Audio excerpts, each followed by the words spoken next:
hello ठीक hello मोर मयारू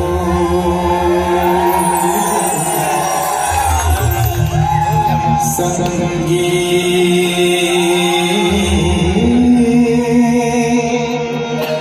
मोला मोहिता हिरे सबरे मोला मोही लक्ष्मी तुला थोरको जगह नहीं लगे कामों पर का होगी कन्हैया कागल से कहा कर मैं कुछ नहीं कहा लक्ष्मी मोर मया प्रीति था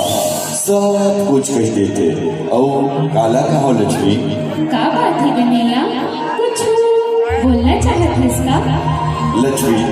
मोर बाबूजी हा हमारे रिश्ता ला जरूर मान जाही फिर का कन्हैया ही ना कि मोर घर वाले मन हाँ ये रिश्ता ला स्वीकार करही कि नहीं करही ये सब बात ना छोड़ मोर मयारी संगी जब तक साथ में है हंसमुख यादें करना अब तो हंस दे मोर मयारी संगी कल लिखी जाए अरे हरे मोर मयारी संगी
आओ